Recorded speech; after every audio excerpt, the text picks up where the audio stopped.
Bismillahirrahmanirrahim. Assalamualaikum warahmatullahi wabarakatuh. Innal hamdalillah nahmaduhu wa nasta'inuhu wa nastaghfiruh wa na'udzu billahi min shururi anfusina wa min sayyiati a'malina. Man yahdihillahu fala mudilla lahu wa man yudlil fala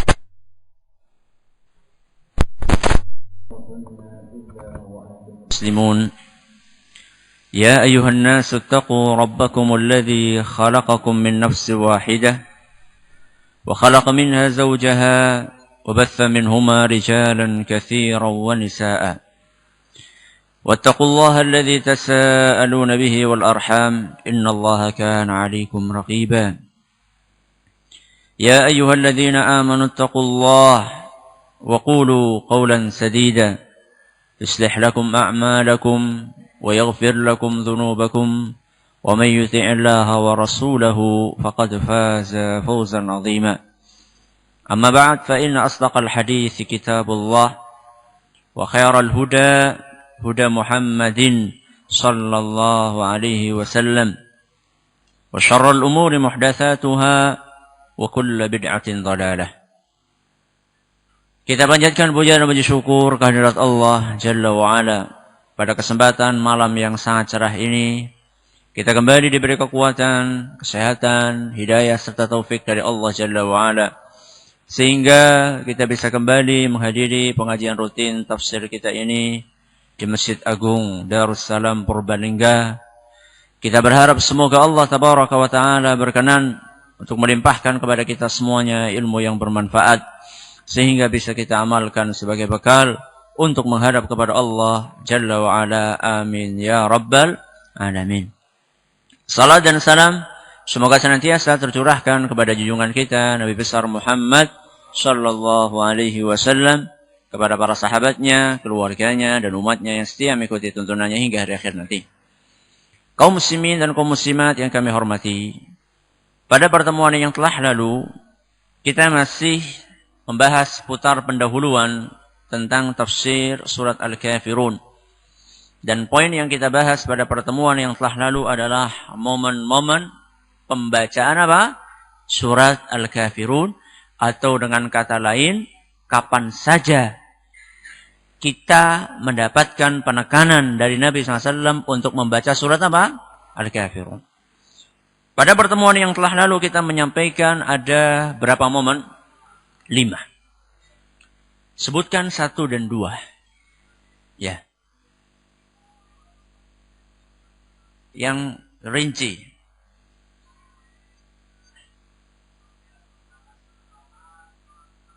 Ya. Bagus, ya. Monggo.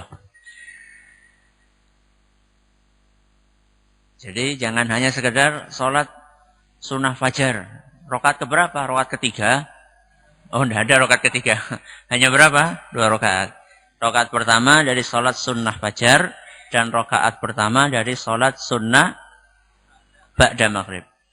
Kemarin kita jelaskan bahwasannya dalam sebuah riwayat diterangkan tentang 12 rakaat sholat sunnah rawatib yang dijanjikan oleh Nabi SAW, barang siapa yang melakukannya setiap hari, maka akan dibangunkan untuknya rumah di surga. Tolong sebutkan 12 rakaat tersebut. Bagus, silakan. Monggo. Pertanyaan terakhir. Pertanyaan terakhir adalah sebutkan 3 momen berikutnya. Ya. Ya. Bagus. Ya. Bagus. Silakan.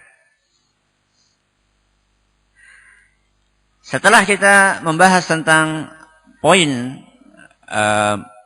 momen disyariatkannya membaca surat Al-Kafirun, sekarang kita akan menyelesaikan 2 poin berikutnya dalam pendahuluan. Setelah kita selesai pendahuluan, kita akan masuk ke inti, yaitu tafsir dari surat Al-Kafirun.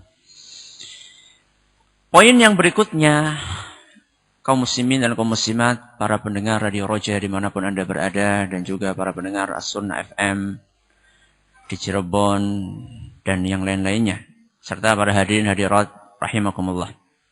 Surat Al-Kafirun Makkiyah atau Madaniyah. Kok di situ? Surat Al-Kafirun Makkiyah atau Madaniyah. Makkiyah atau Madaniyah? Makkiyah? Tidak ada yang berpendapat Madaniyah? Apakah ijma' para ulama? Para sahabat Nabi SAW berbeda pendapat. Apakah surat Al-Kafirun itu Makkiyah atau Madaniyah? Nampaknya pendapat yang lebih kuat adalah pendapat yang mengatakan bahwasannya surat Al-Kafirun ini adalah apa? Makkiyah. Dan inilah pendapat yang dipilih oleh Imam Ibnu Katsir rahimahullah di dalam tafsirnya. Apa argumennya?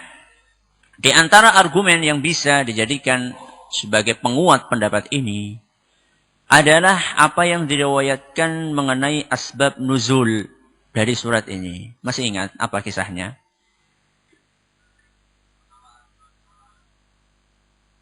Dengan kata singkat, kemarin kita istilahkan dengan apa? Arisan apa? Arisan keyakinan. Arisan apa? Keyakinan. Jadi tawaran dari orang-orang musyrikin Quraisy kepada Nabi SAW untuk melakukan arisan akidah. Arisan keyakinan. Maksudnya bagaimana? Maksudnya Nabi kita Muhammad SAW ditawari untuk menyembah Tuhan mereka setahun. Lalu setahun kemudian apa? Gantian siapa? Kaum musyrikin menyembah Tuhannya Nabi kita Muhammad SAW. Kemudian itu ditolak. Dan ini kejadian di mana? Di mana kejadiannya? Di Mekah. Kejadiannya di mana? Di Mekah kejadiannya. Itu masih pada awal-awal dakwah Nabi SAW. Ya. Jadi bisa disimpulkan bahwasannya surat Al-Kafirun inilah Makkiyah. Ya. Adalah apa? Makkiyah karena turun di Mekah dan di awal-awal dakwah Nabi SAW. Kemudian di antara argumen yang bisa menguatkan pula adalah kandungan dari surat apa? Al-Kafirun. Isi dari surat Al-Kafirun pembahasan tentang apa? Tentang apa? Tentang akidah, ya. Tentang tauhid, ya. Sehingga para ulama menjelaskan bahwasannya kebanyakan surat Makkiyah itu isinya pembahasan tentang apa? Tentang tauhid atau tentang akidah. Dan ini adalah merupakan indikasi kuat bahwa surat Al-Kafirun adalah apa? Makkiyah. Jadi kesimpulannya, para sahabat berbeda pendapat dalam masalah apakah surat Al-Kafirun Makkiyah atau Madaniyah. Barangkali pendapat yang lebih kuat adalah pendapat yang mengatakan bahwasanya surat Al-Kafirun adalah apa? Makkiyah. Dengan pertimbangan yang tadi sudah kami sampaikan. Kemudian poin yang kedua adalah berapa jumlah ayat surat Al-Kafirun?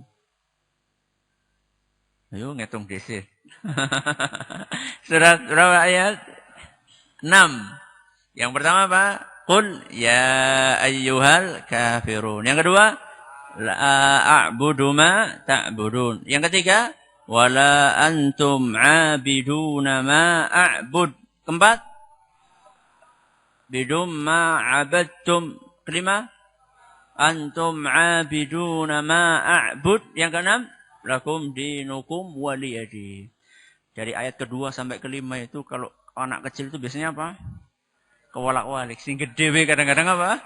Kewalak-walik. Ya. Mulai dari ayat kedua sampai ayat kelima. Dengan seperti ini kita telah selesai membahas tentang beberapa poin-poin penting sebagai pendahuluan untuk memasuki surat atau tafsir surat Al-Kafirun. Sekarang kita akan masuk kepada inti pembahasan, yaitu tafsir surat Al-Kafirun. Sebagaimana biasanya sebelum kita membahas tentang tafsir rinci ayat per ayat, kita akan menjelaskan tafsir apa? Global.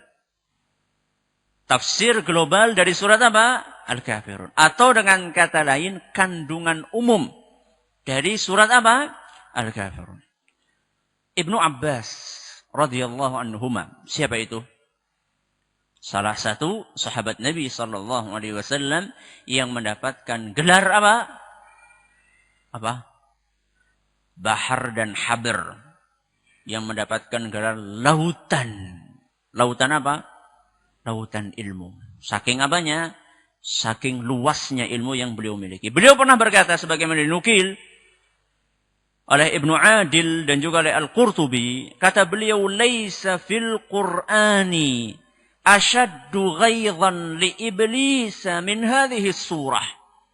Kata Ibnu Abbas, di dalam Al-Qur'an tidak ada yang lebih menjengkelkan dan yang lebih dibenci oleh iblis dibandingkan surat apa? Al-Kafirun. Kata Ibnu Abbas, di dalam Al-Qur'an tidak ada yang lebih menjengkelkan dan lebih dibenci oleh siapa? Iblis. Dibanding apa? Surat Al-Kafirun.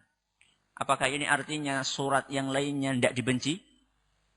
Dibenci. Cuman ini yang paling apa? Yang paling dibenci. Sama siapa?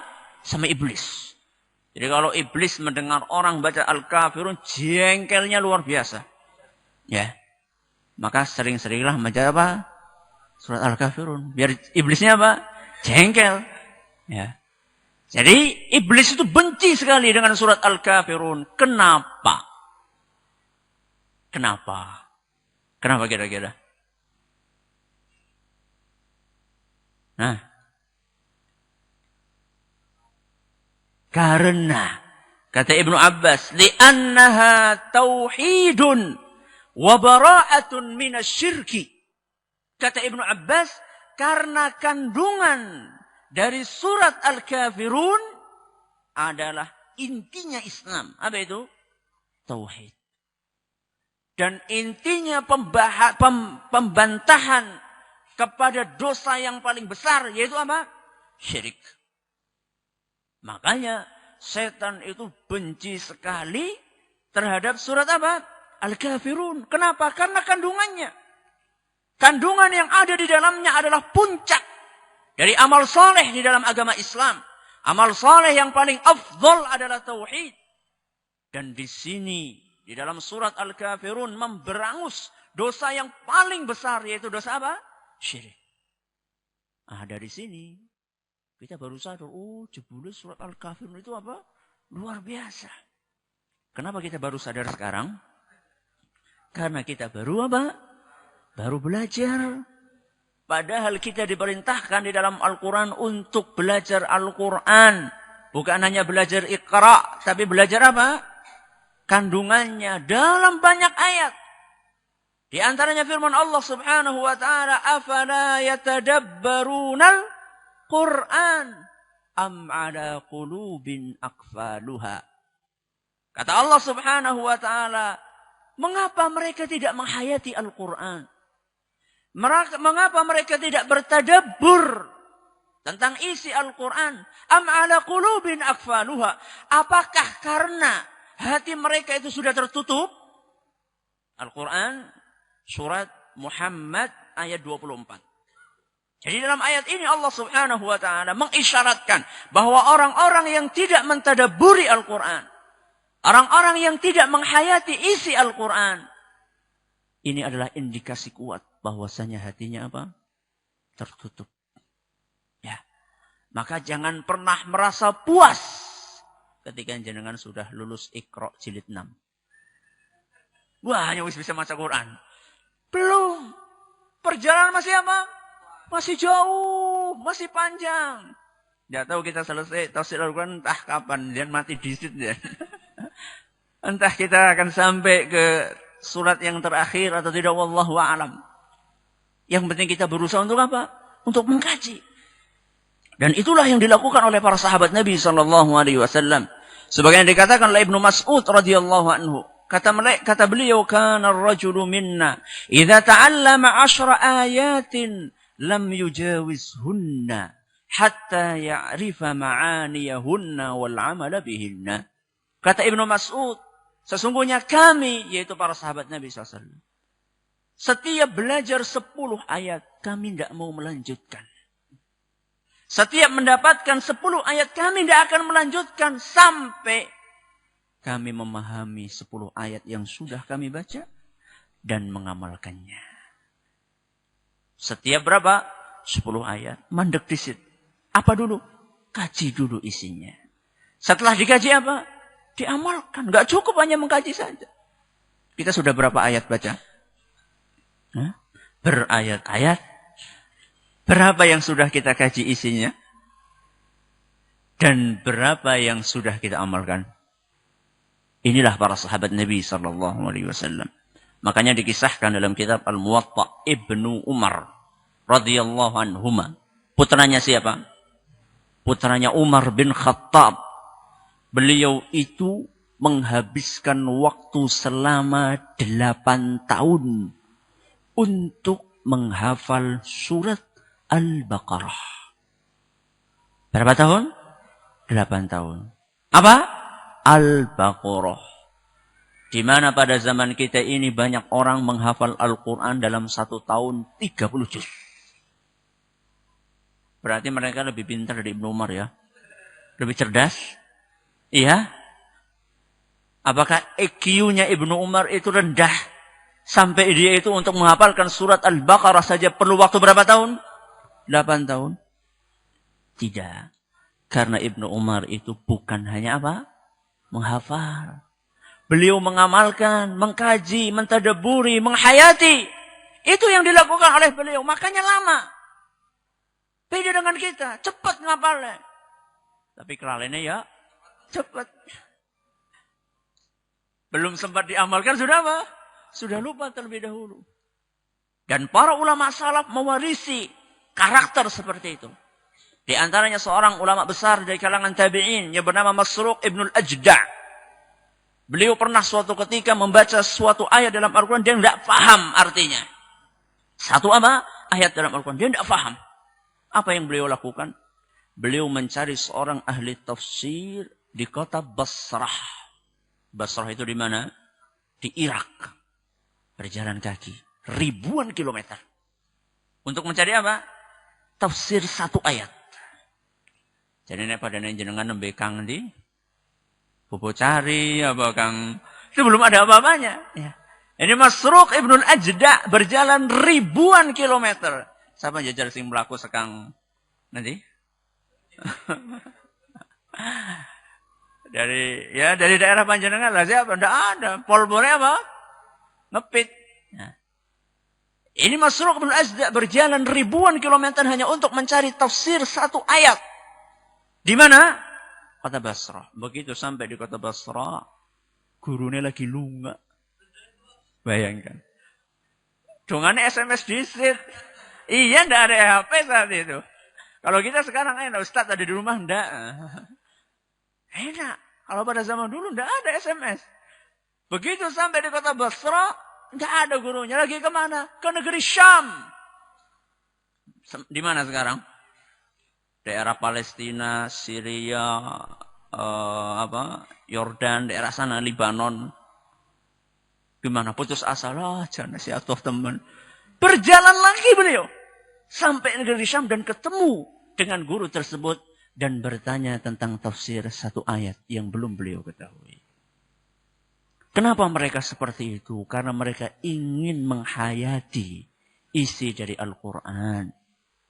Bagaimana seorang akan menikmati membaca Al-Quran kalau dia tidak faham kandungannya?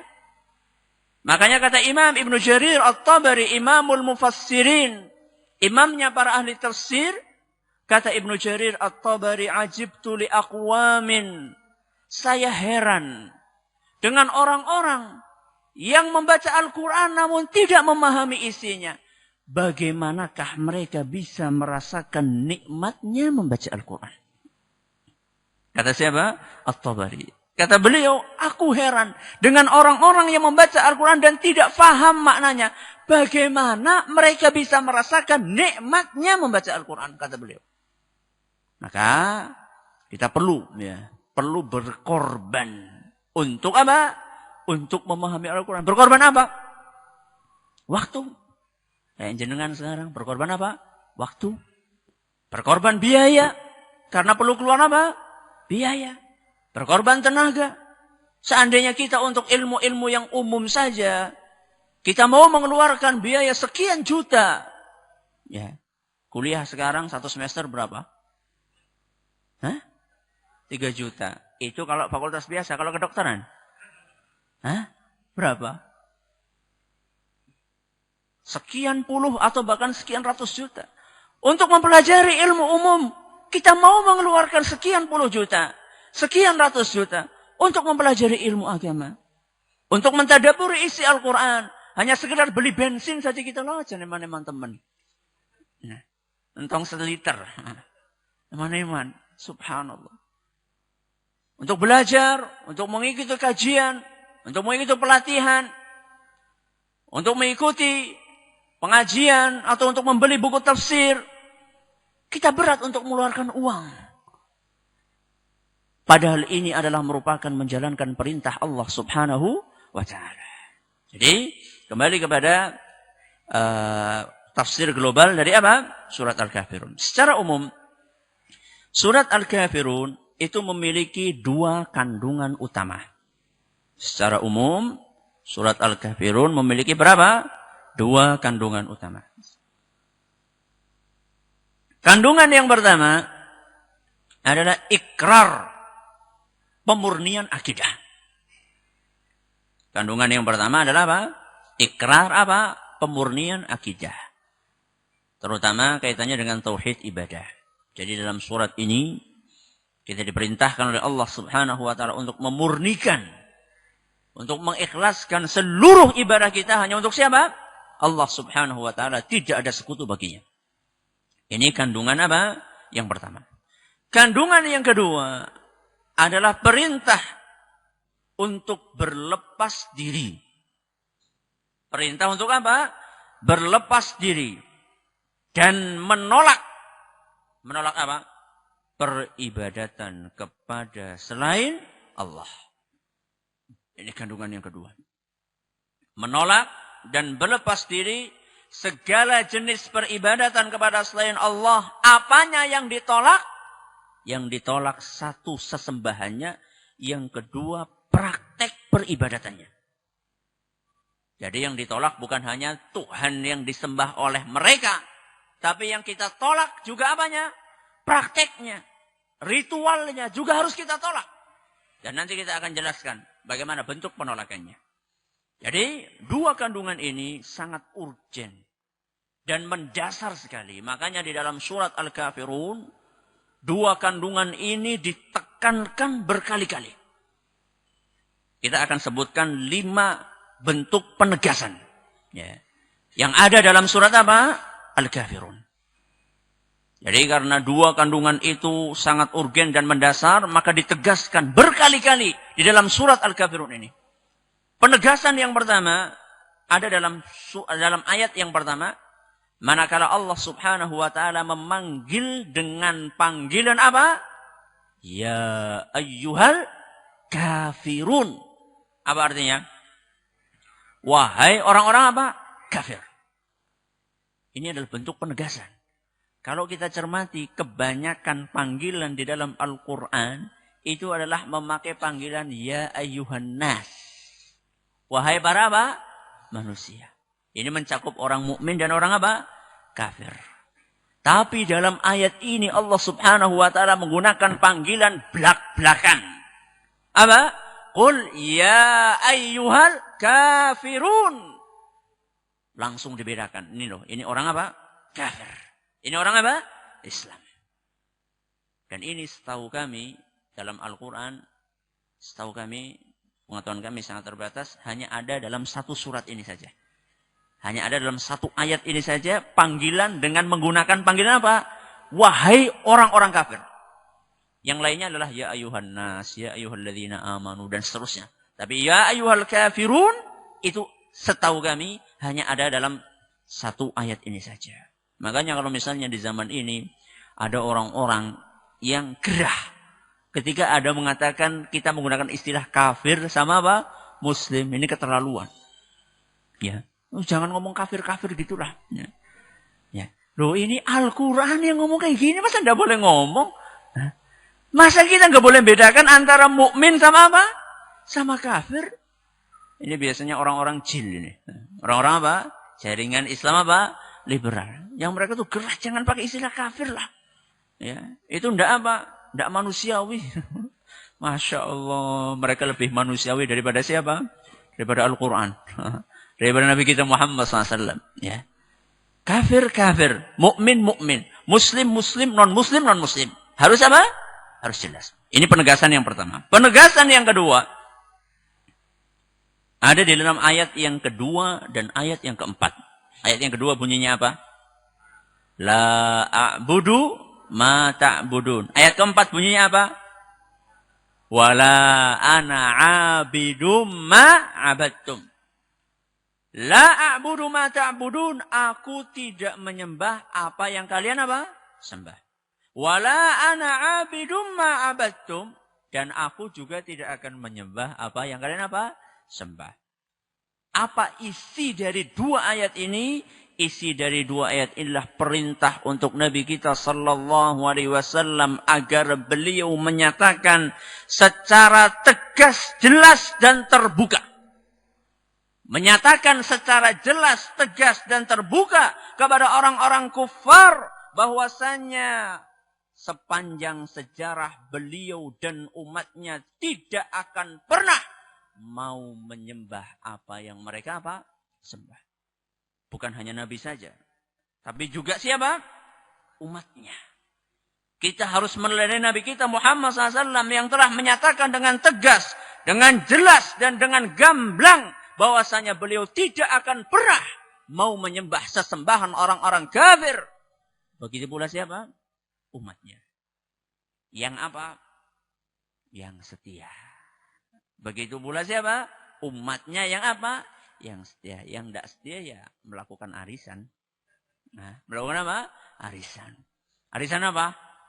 Keyakinan. Arisan aja dikira tidak boleh. Ya. Arisan apa? Keyakinan. Ya. Penegasan yang ketiga. Penegasan yang ketiga ayat ada pada ayat yang ketiga dan ayat yang kelima. Ayat yang ketiga bunyinya apa? Wala antum abiduna ma a'bud. Ayat yang kelima bunyinya apa? Pada baik. Sama saja. Ayat yang ketiga dan yang kelima bunyinya sama. Apa? Wala antum abiduna ma a'bud. Kalian itu juga tidak akan pernah menyembah apa yang aku sembah. Apa kandungan dari ayat ini? Kandungan dari ayat ini adalah perintah dari Allah Subhanahu wa ta'ala untuk nabinya. Agar beliau kembali menyuarakan secara tegas, secara jelas dan terbuka. Bahwasanya orang-orang kafir pada hakikatnya mereka juga tidak akan pernah menyembah Tuhan kita. Walaupun mungkin mereka bisa berpura-pura. Ya. Jadi mereka berpura-pura saja. Tapi sebenarnya hati mereka menolak. Dan ini juga mengandung larangan buat orang-orang kafir agar mereka tidak usah ikut-ikutan peribadahannya orang apa? Islam. Gak usah ikut-ikutan. Ya.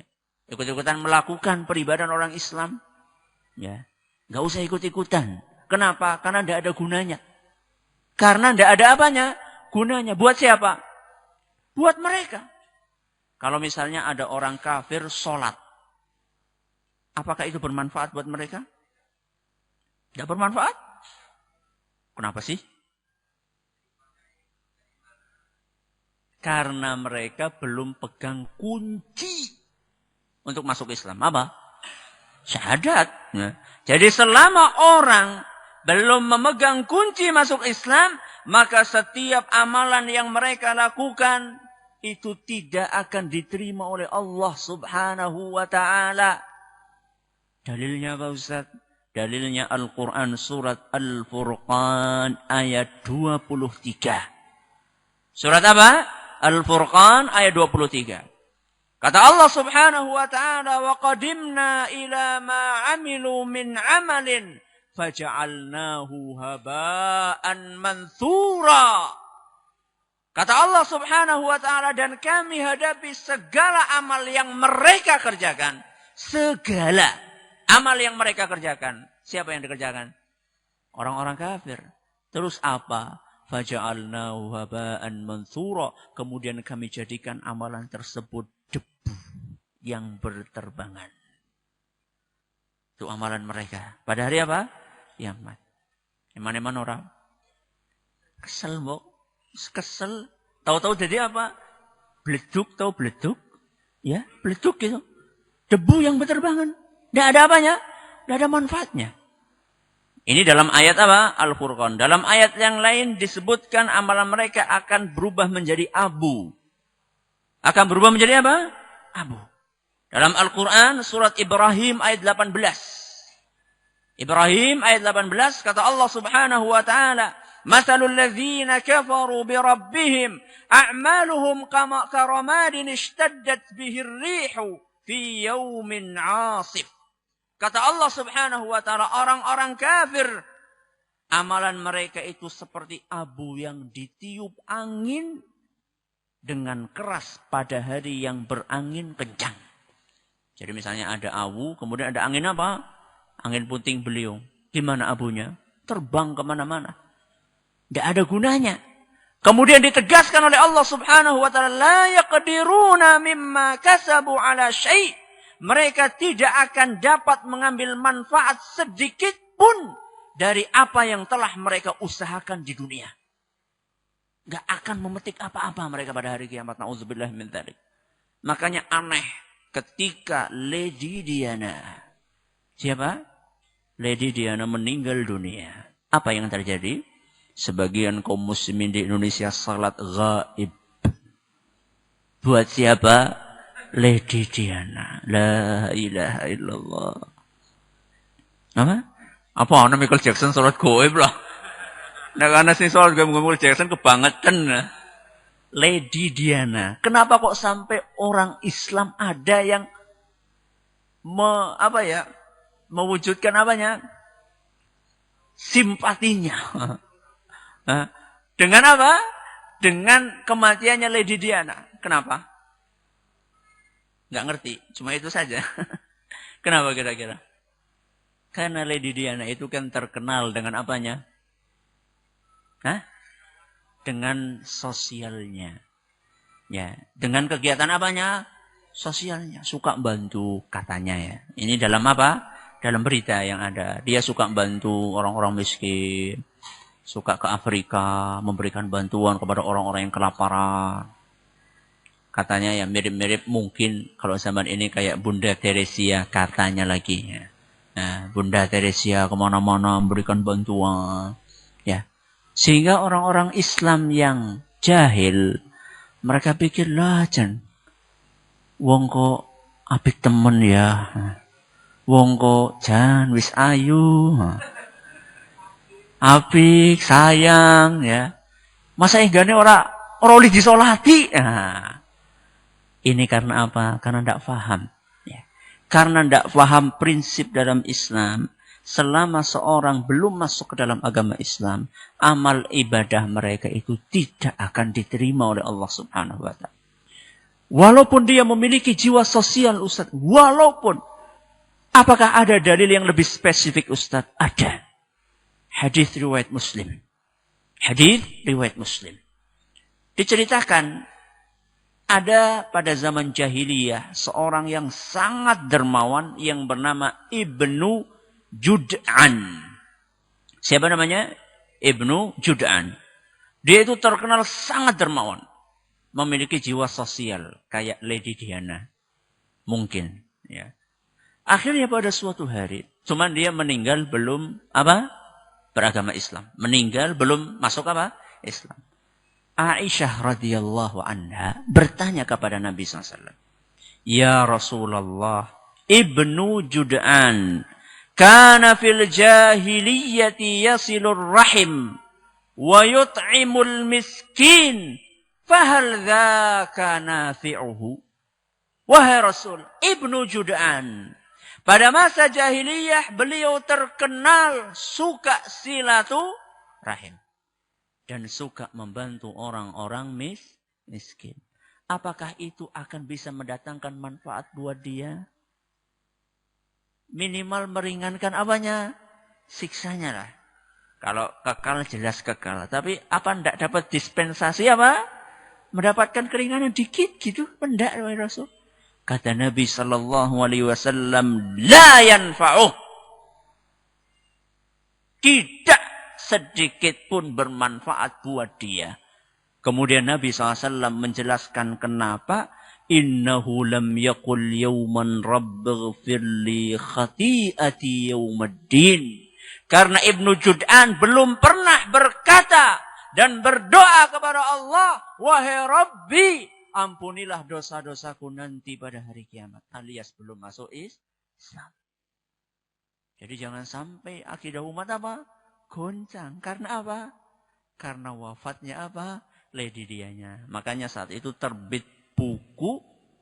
Ketika Lady Diana meninggal, kematian Lady Diana menggoncang akidah umat. Karena apa? Karena banyak sing nyolatnya apa? Gaib. Ya. Orang-orang kafir tidak berhak untuk apa? Untuk disolati. Itu penegasan yang keberapa? Nah, yang ketiga. Yang keempat. Penegasan yang keempat adalah bentuk pengulangan ayat. Bentuk apa? Pengulangan ayat. Di mana ayat yang kedua diulang kandungannya di ayat yang keberapa? Ayat yang berapa tadi? 4. Ayat yang kedua kandungannya diulang di ayat yang keberapa? Keempat. Dengan sedikit apa? Perbedaan redaksi. Di ayat yang kedua Allah Subhanahu wa taala berfirman, la a'budu ma ta'budun. Kemudian di ayat yang keempat redaksinya sedikit dirubah, wala ana 'abidum ma abadtum.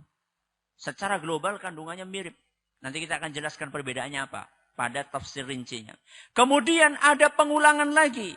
Buat ayat yang ketiga diulangi di ayat yang keberapa? 5. Dan ayatnya sama persis. Apa bunyinya? Wala antum abiduna ma a'bud. Pertanyaannya, kenapa diulang? Hah?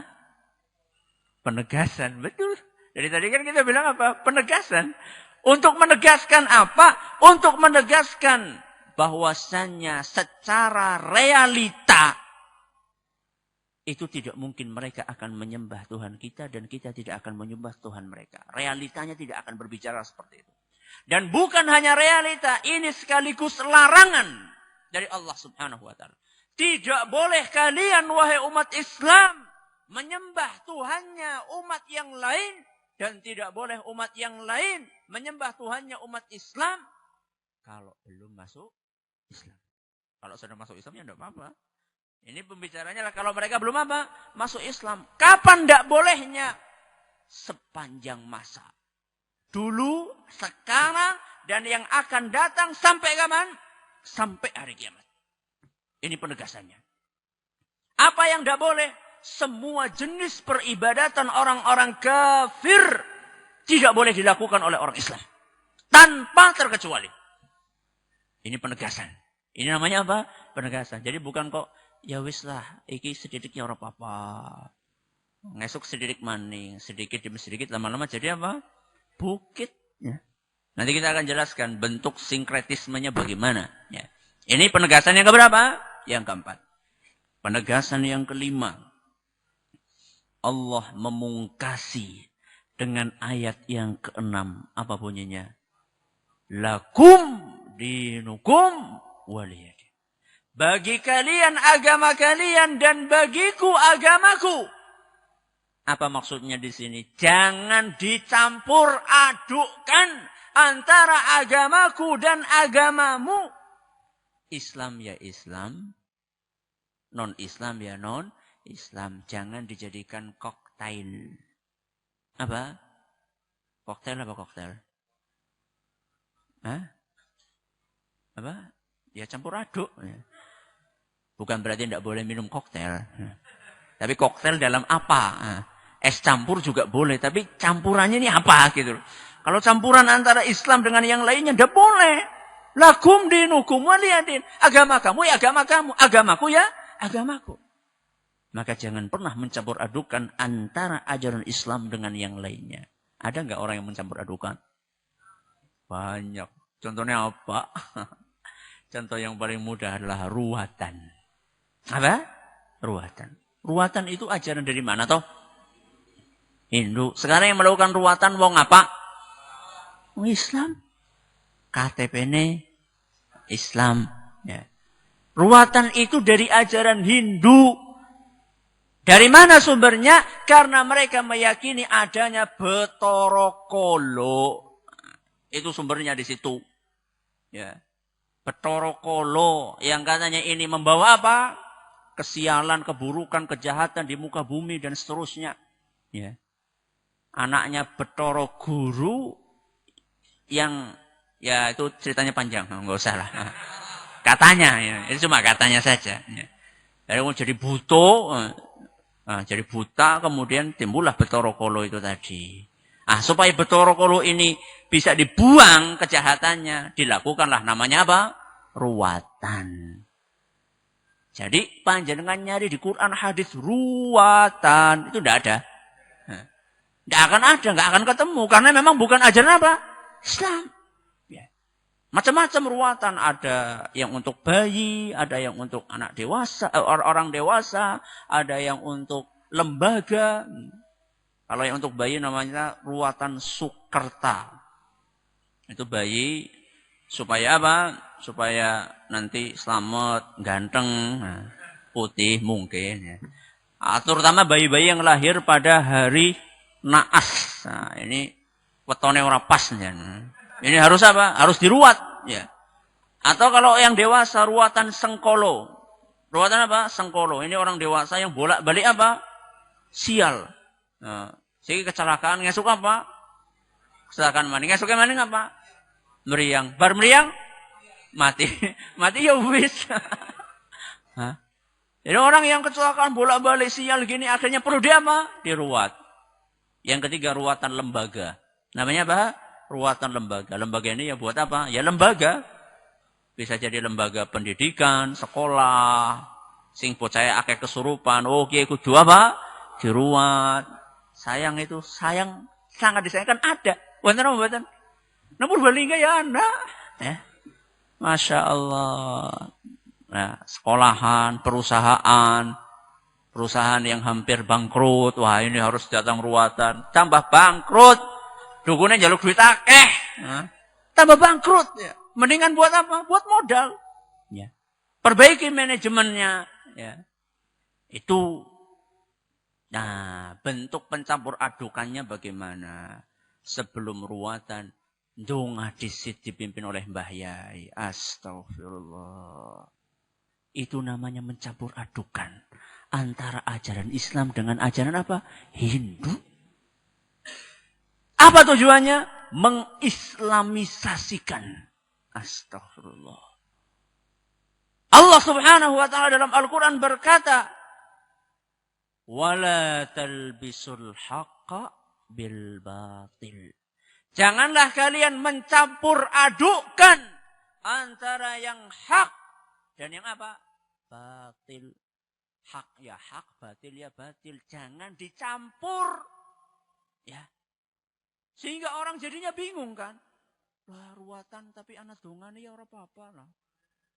Iya kan, jadi orang kan apa? Bingung, ini ragu-ragu. Ini yang awalnya orang itu tahu itu batil. Bukan bagian dari Islam. Ketika dipoles. Walaupun cuma 5 menit molesnya. Dongane kan 5 menit. Ruwatannya sewengi. Nah, malah kadang-kadang rong dina rong bengi. Yang lakonnya apa? Murwokolo apa ya. Nah. Jadi cuma dipoles 5 menit. Kemudian menjadi orang bingung. Ini ajaran Islam apa bukan? Boleh enggak? Wah, wis didongani Mas Oroli. Kayak ebek. Nah, sebelum ngebek apa? Manggil siapa? Ustaz apa nih? Manggil Ustaz apa? Dongani disit. Nah. Subhanallah. Jangan mencampur adukkan antara yang hak dan yang batil. Kemudian kata Allah Subhanahu wa taala, "Wa taktumul haqqa wa antum ta'lamun." Dan janganlah kalian menyembunyikan al-haq padahal kalian tahu. Jadi berat ya, tugasnya ulama, tugasnya ustadz, tugasnya kiai, tugasnya mubalik itu berat. Mereka harus berani menjelaskan yang hak adalah hak, yang batil adalah batil. Jangan malah mencampur adukan antara yang hak dan batil. Itu tugas mereka. Ya. Sehingga umat tidak bingung. Umat tidak tersesat. Bagaimana pertanggungjawaban mereka nanti di hadapan Allah Subhanahu wa taala? Ini contoh yang pertama. Apa? Kuatan. Contoh yang kedua apa? Mitoni. Apa? Mitoni. Apa mitoni? Kehamilan apa? 7 bulan. Diapakan? Diselamati. Ben apa? Ya ben selamat. Ya. Walaupun namanya sudah siapa? Sudah selamat. Jadi ben selamat. Engko nek lahir engko lancar, lahirnya nek wis gede ya jadi bocah sing manut ya. Apa mesti wong sing wis dipitoni terus manut gedene? Alhamdulillah Pak Bu, nyong biyen ora dipitoni. Alhamdulillah nyong biyen ora dipitoni. Ya urip nganti seperti mbok. Alhamdulillah. Orang tua saya enggak mitoni dan anak-anak saya 3 kecil-kecil enggak ada yang saya pitoni. Alhamdulillah mereka sehat-sehat, ganteng-ganteng kayak Ramane. Alhamdulillah ya. Alhamdulillah ya. Jadi tidak perlu. Kenapa? Karena itu bukan bagian dari apa? Islam. Bukan bagian dari Islam. Itu kembali lagi adalah ajaran apa? Hindu. Yang mereka memang hobi untuk buat ritual-ritual setiap momen-momen. Ya. Jadi ada setiap momen itu bikin ritual. Itu memang hobinya orang apa? Orang Hindu. Sayangnya hobi itu diikuti oleh orang apa? Orang Islam. Dan bentuk pencampur adukannya bagaimana? Ada seseorang yang sering tampil di TV. Ditanya hukumnya apa? Mitoni. Oh itu udah ada tuntunannya. Itu ajaran Hindu. Yang ada dalam Islam adalah mapati. Apa? Mapati. Mapati gue apa? Patang bulan. Nah. Dalilnya hadis Nabi SAW. Wah, bawakan apa? Hadis. Katanya kalau janin sudah umurnya berapa tahun? 4 bulan. Berapa bulan? 4 bulan. Nanti roh sudah di apa? Sudah mulai dimasukkan. Maka kita perlu diselamati. Subhanallah. Ini idenya dari mana? Idenya dari mitoni. Terus diinovasi. Nah, jadi apa? Mapati. Ini namanya mencampur adukan antara yang hak dan batil. Tidak ada di dalam Islam mitoni, mapati, apa maning? Apa nek 5 apa? 5 nih, 6 tidak ada. Terus ben bayine slamet kepriwe Ustaz, ben bayine slamet wong tuane sing rajin golek ngibadah, mangane sing bener, mangsane lahiran ya mang bidan. Itu kalau pengen selamat ya seperti itu. Kecuali kalau bisa melahirkan sendiri ya tidak apa-apa. Ya, itu caranya. Loh, terus untuk menghindarkan bedorokolo itu bagaimana Ustaz? Orang tahu perlu bedorokolo ini digamplangi ke priwe. Caranya bagaimana? Caranya ya dengan banyak-banyak berzikir. Wallahu ta'ala a'la wa alam. Waktunya habis. Sampai di sini pengajian kita pada kesempatan kali ini. Semoga bermanfaat. Terima kasih atas perhatian. Mohon maaf atas segala kekurangan. Subhanakallahumma bihamdik. Asyhadu an la ilaha illa anta astaghfiruka wa atubu ilaik. Assalamualaikum warahmatullahi wabarakatuh.